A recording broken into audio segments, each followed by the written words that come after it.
Assalamu alaikum, brother Aisa. Alaikum assalam.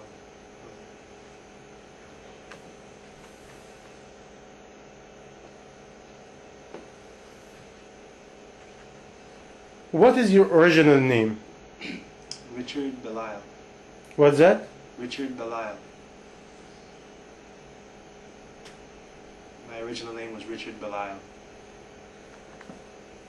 How you spell it? Belisle. Mm-hmm. Where are you from, brother? I'm from Belize, Central America. Where is Belize exactly? Can you tell me? It's a little bit to the south of Mexico and to the east of Guatemala. What is the original roots of people there? There are many mixtures of people there. The country was a colony of England for a few hundred years up until 1981. And there are many people from English descent. There are people that have descended from Africans.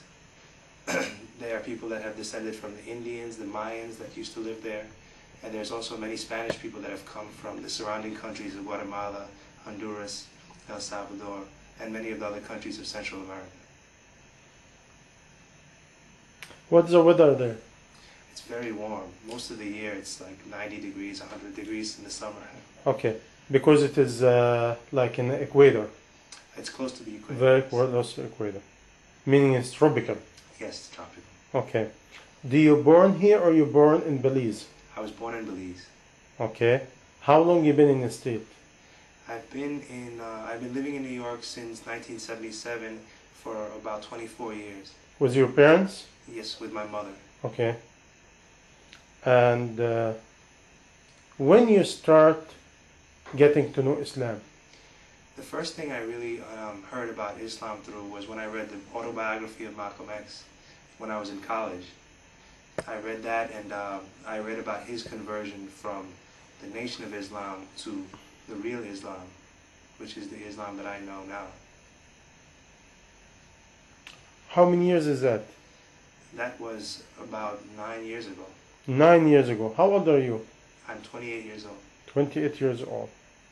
Now, can you tell me step by step how you go to progress from reading a book until today?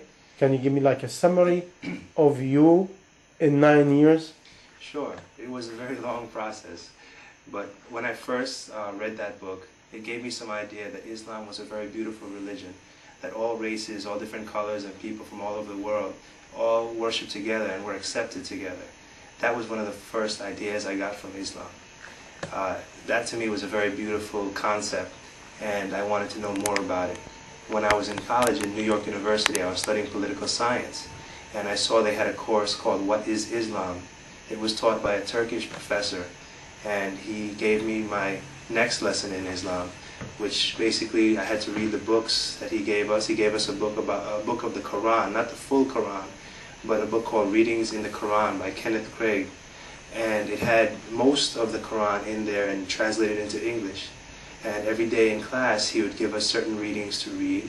He would give us hadiths to read, and he would tell us the story about the Prophet, peace be upon him, and the other early Muslims, and how Islam became such a force in the world, how it started to be spread throughout the world, and about the Quran and its meaning and the importance of it, and how it was given to humanity as a gift from God. That was for me another very big step, because although I did not accept Islam and take my Shahada right then, I learned a great deal about Islam, and I found Islam to be a very interesting and also something, not only an interesting religion, but something that I felt close to my heart as well. Many times when I felt lost or I was wondering about life, I would read parts of the Quran. Not a lot of it, but just I would turn to it occasionally as a source of help. After that course, I kept on going, not so much in Islam, but I would go to church. I was a Roman Catholic. My grandmother was very religious. She used to take us to church very often. I was baptized in the Roman Catholic Church. I went through my communion and also got my I went and got my confirmation as well. So I was a full adult member of the church, and I used to go once in a while. But when I went to church, I found that there was just something missing. I found that if I wanted to get close to God, I didn't feel like I was achieving that going there. And I kept on going like this for a few more years until about 2 years ago. My uncle, my closest uncle to me on my mother's side, he passed away. He died actually under tragic circumstances. And the whole family was very hurt, devastated. And I started questioning my life. At that time I was living a life like a lot of other young people in New York. I used to go out and drink and party and try to get as many girls as I could get and just live as wild and loose and lawless as possible. That was, for me, was the most fun thing that you could want to do. All my friends were doing that. And when my uncle died, it made me stop for a minute and wonder if I was doing the right thing, if this was what life was all about, or if there was more. And I started going to church a little more. I started spending a lot more time with my mother, my grandmother.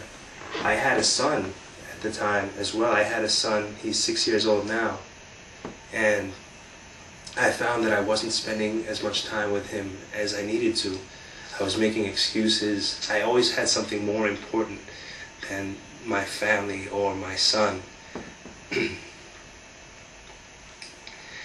And I felt that this was a big mistake, but at the same time I continued on that path. I spent more time with them, but I still, I guess, was not ready, or maybe I was still not able to see that there was a better way. And so I kept on going. I kept on going out with my friends, drinking. I used to smoke a lot of marijuana, I guess you could call it. And I have a lot of friends that used to do that all the time, and we used to try to, get away from the everyday reality. We were so upset with the regular world that we would drink and we would do different drugs just to get away from the regular world. But little by little I started seeing that this was not something that was benefiting me. I was going to law school at the time. I had finished my degree at New York University, and I found that if I wanted to finish law school, I was not doing it very well. There were many times that I used to question this, and I used to also, wonder whether I was doing the right thing and try to control myself, try to calm myself down, try to find a better path. But I never was able to find it. From time to time I'd go back to the Quran, but I didn't spend enough time on it. I was too confused. I didn't know where basically to turn.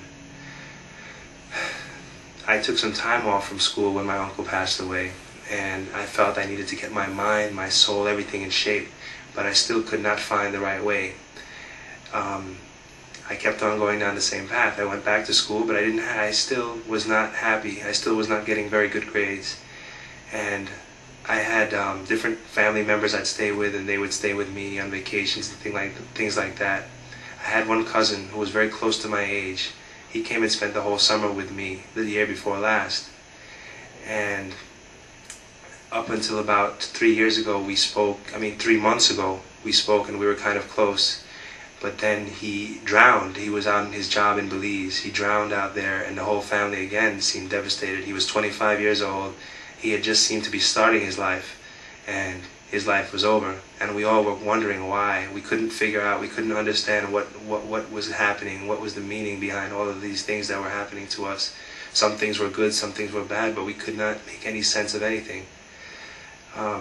We went to his funeral in Belize. The whole family all went, and it was on that trip to Belize that I started looking more and more for a reason. I started looking more and more to God. I started wondering if I could get closer to God, which I never felt I had really been able to.